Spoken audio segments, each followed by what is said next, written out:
I went to a cabin last week. The drive there and back felt longer than the actual time I spent at the cabin. I really like drives where I go from seeing a whole bunch of people in cars to seeing a whole bunch of trees. Sometimes I'll just leave my house and drive half an hour north and watch all the buildings and townhouses just melt away. I've come to realize that I'm enamored with the idea of being somewhere else. I always thought that I would just pack up and go, disappear, and just live my life seeing different places.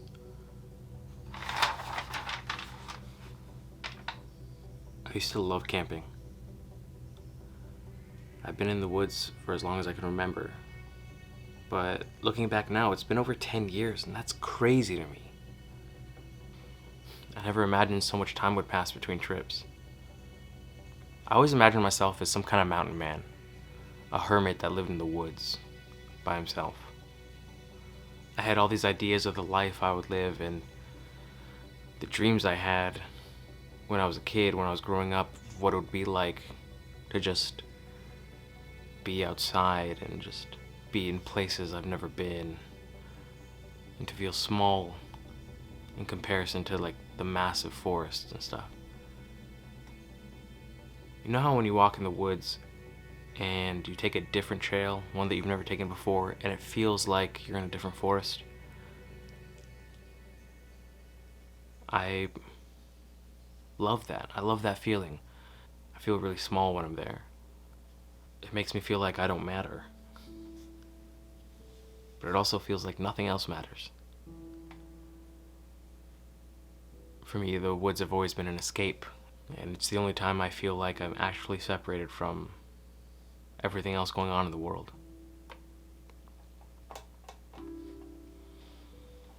So I had all these dreams and I had all these ideas of the way I would live my life in the woods, or traveling through the woods and going to places and seeing every tree I could, every lake and every river that I could.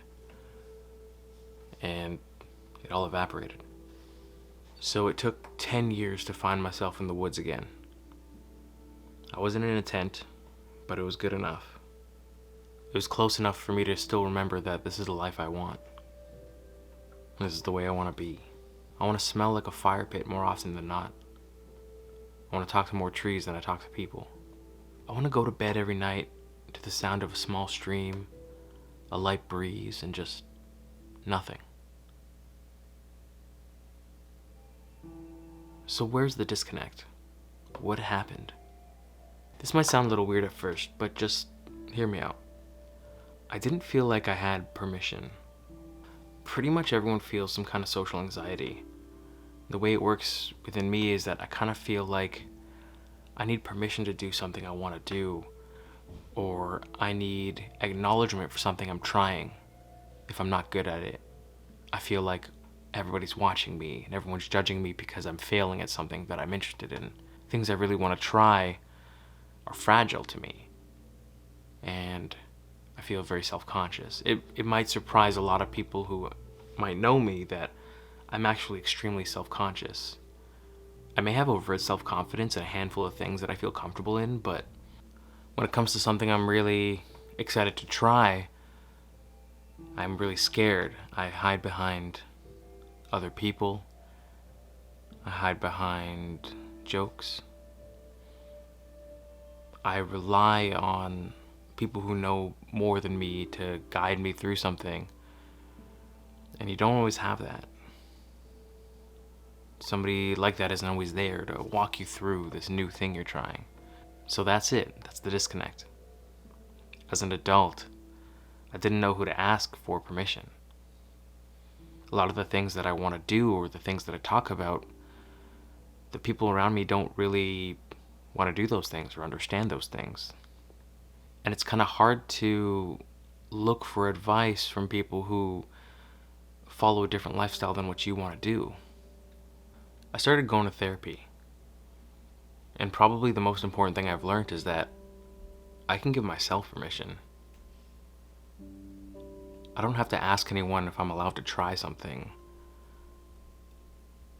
It's still hard not trying to seek validation, but I've started to learn to give myself permission to try and tell myself that it doesn't really matter if I'm good at it or not. I can just try, I can just do it. I can be bad at something. I have the permission to be bad at something and to learn and spend my time learning. I don't have to walk into a room already knowing how to do this thing. I can just figure it out while I'm there. When COVID hit and I had a couple of months of not working before I quit my job, I remembered all the things that I wanted to make and that I wanted to try. And being up at a cabin in the woods and sitting by the fire at night reminded me of the way I want to live that life and the person I want to be. It reminded me of how scary it is to be by yourself in a place that you don't recognize, and how much I love the feeling of that, of being outside, of being alone, being in a quiet place. It reminded me of a fundamental belief I have about life, and that there's no right or wrong. There just is and isn't, and there's want and don't want. You're either doing what you want to do, or you're not. I'm in a pretty lucky position right now to be able to take the time to realize these things and figure these things out for myself. If everything goes well, this year is lining up to be a year that's going to change my life, probably forever. I hope that you were able to take away something from this video, and that maybe you're reminded of the things that you want to do, and that you give yourself permission to do them. Honestly, I had such a blast being at the woods again that I didn't really shoot a lot of video. I was busy just being there. I was caught up in the moment. I was just enjoying my time in the woods. But also I feel like it's really hard to capture the way it feels being outside, the way it feels like going camping. I've never seen a video or a picture that really captures the feeling that I have when I'm standing in the woods. So every time I whipped out my camera, I felt like I didn't really know what to shoot or what to take or what I'm doing, but I guess I still have a lot to learn. So instead, I'll put up a poem in a second, but I just want to say thanks for watching, and if you're not subscribed, please do so. Hit that like button, it really helps me out. And check out some of the other work I do. Here's that poem. Thanks for watching.